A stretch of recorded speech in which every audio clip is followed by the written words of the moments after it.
Karina Makalakad Mendez?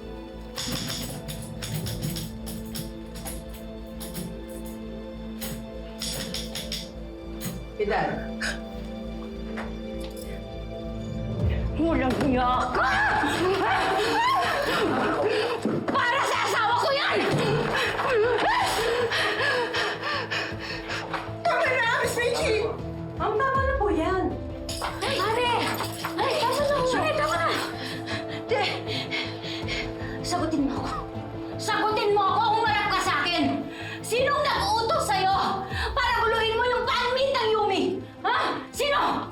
Michi, tama na yan. Baka mamaya ikaw naman makasuhan. Yaman, tama na. Alam mo kung ano pinagdaanan namin dahil sa kilala mo. Alam mo ba? Yung asawa ko, nawala ng pandinig. Na-ICU. Na-ICU. Muntik bumatay. Ngayon, anong nangyayari ngayon? Ano? Ha? Balik ICU? Ngayon hindi namin alam kung magigising pa? Ah! Ano nga? Miss Michi, Jerry, sorry. Sorry, hindi ko naman sinasadya yung mga nangyari. Naku, hindi nyo in-expect? So, nung tinawag nyo kabit yung nanay ko, ano ho yun? Content lang? Para sa views, sa engagement, sa likes? O tama ho yung hinala namin na merong nagbayad sa inyo, merong nag-utos sa inyo gawin yun? Miss Michi, sorry po. Patawad, hindi ko naman po sinasadya yung nangyari. Hindi ko po ina-expect na ganun yung kalalabasan. Kung hindi nyo ho sinasadya yung ginawa nyo, bakit ho kayo nagtago? Bakit hindi nyo ho kami hinarap?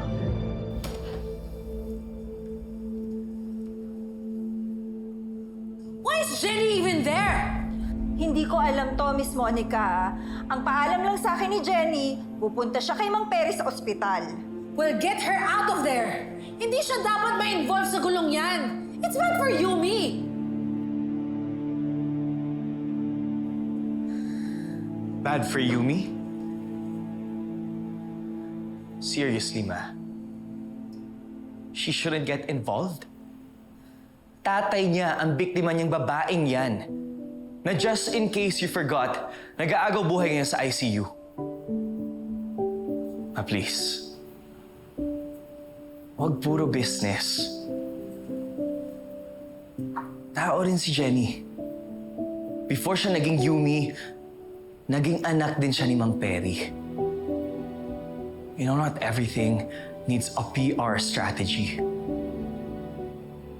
Hayaan mo naman yung mga artist mo sa ASM na maging tao rin. Na hindi puro career lang ang iniisip, kundi pamilya rin.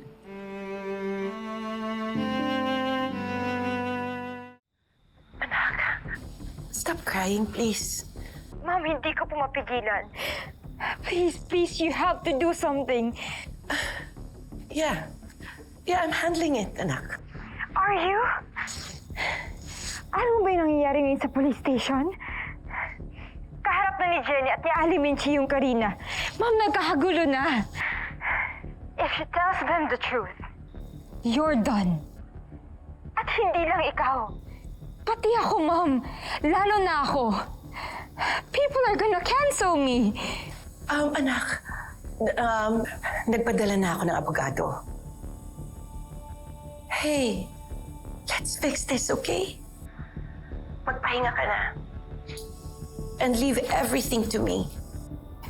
Okay. Tama ba yung nadinig ko? Napatawag ka na abogado?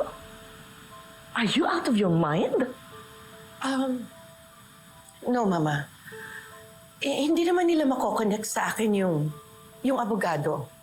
And Attorney Ordonez handled it. He looked for a lawyer through friends of friends. Sigurado ka dyan? I don't know. I just had to do it. They're cornering Karina. Kapag nagsalita si Karina, lahat ng pinaghirapan ko, masisira yon. Pero okay lang. I've had my time in this industry. Ang ayoko lang, madadamay si Megan. Masisira din siya. You know, I won't let that happen. Gagawin ko ang lahat para hindi masira si Megan. Kahit ang kapalit ay ang pangalan ko.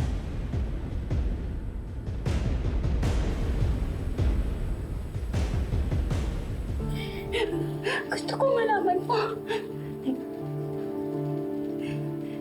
Ang sakit.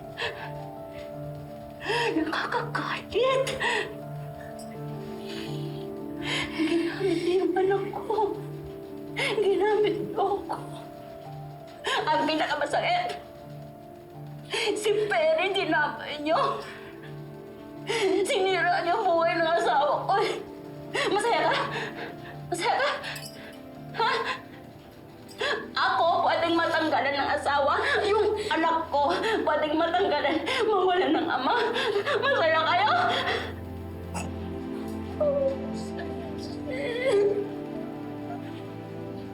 Miss Peachy, Jerry, sorry. Sorry. Hindi ko naman sinasadya yung mga nangyari. Patawad. Patawad po. Hindi ko mo talaga sinasadya.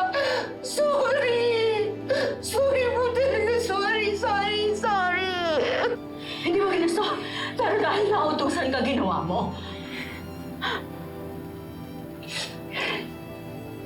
Gusto mo mapatawad kita. Sabihin mo sa akin, sino nautos sa'yo?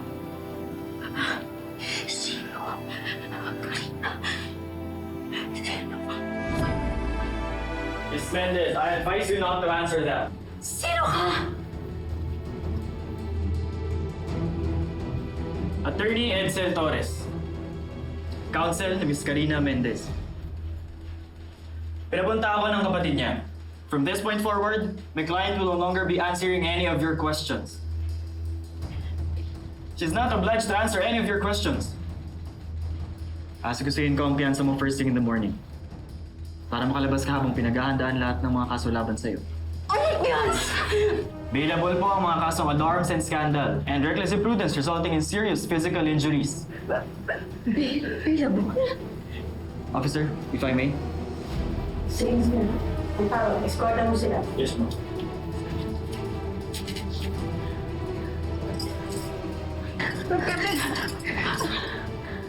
Napakaswerte naman niya! Bailable!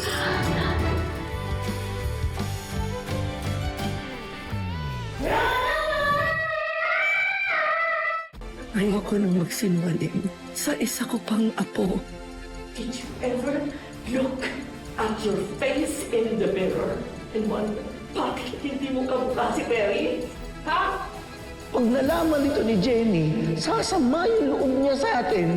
Hindi niya malalaman yung totoo. Ano to, Papsi? Nagsinungaling po kayo?